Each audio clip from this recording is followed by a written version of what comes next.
Could Trump's tariffs threaten to undermine NATO's cohesion, turning economic friction into a strategic division among transatlantic allies? Well, it could, but the problem is how serious is President Trump? He showed uh, seriousness against China, only to back down when China showed a firm face and threatened significant retaliation. Yes, China is in the position to do that.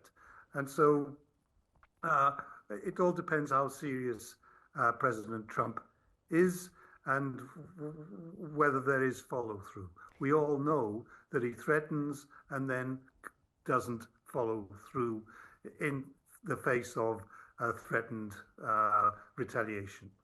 Yes, but I mean, as you said, sir, rightly so, that China has the ability to withstand, the EU tariffs, or rather the US tariffs and so forth, but the EU might not necessarily be able to withstand US pressure. Do you believe that if he follows through, the EU will somehow fold? Uh, I don't think so. The Europeans tend to compartmentalize things, so they will focus on trade. You mentioned the effect on NATO.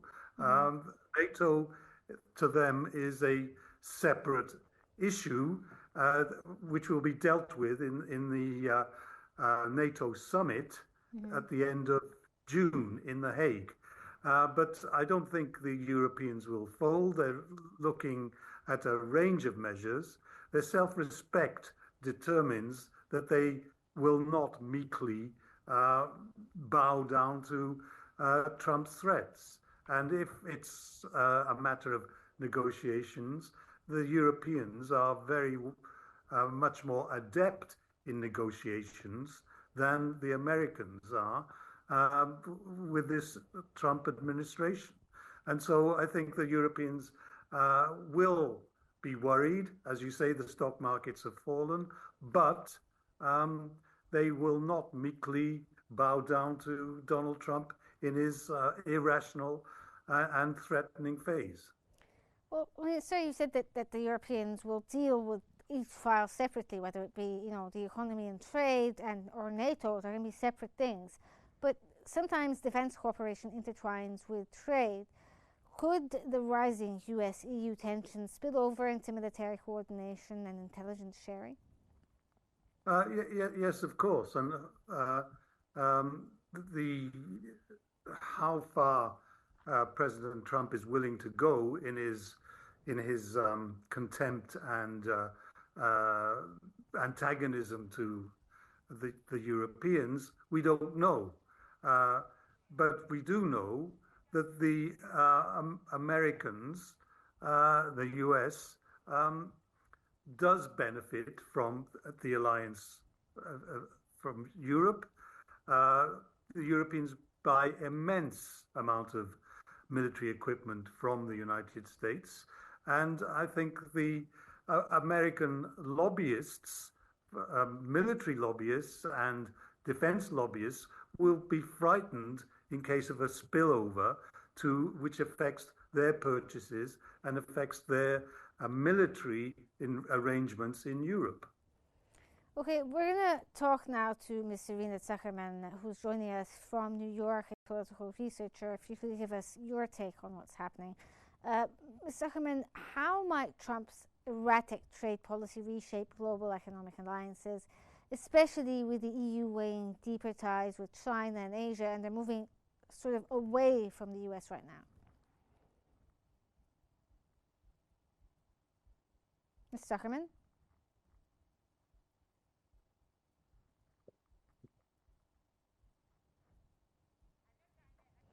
Yeah, it seems that we can't hear Ms. Zuckerman properly. We're going to try to get back to her again. Back to you, sir, Mr. Williams. When it comes to the Defense Corporation, now you talked about that the defense itself may have some sort of spillover and so forth, but do you think that these trade policies that Trump comes up with when he wakes up in the morning could possibly affect or cause friction when it comes to EU relations and the NATO countries, or transatlantic ties in general. Yes, and they're already causing friction. But as I say, there will be a summit at the end of June in The Hague, in which Trump is expected to attend.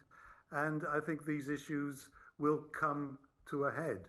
And if Trump is pursuing a trade war with Europe, then the Europeans cannot compartmentalize and will have to push back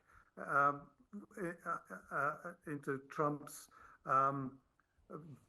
war and antagonism towards Europe.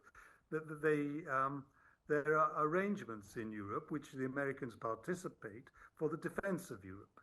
And so the Europeans will want to know how much is Trump committed to Europe.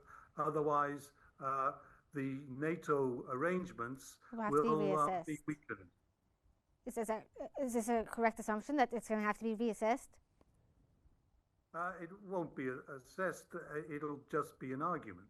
Okay. And if Trump comes with his statements that the Europeans are freeloading, I think the Europeans will have no choice but to remind him about how much Europe improves the worldwide position of the United States.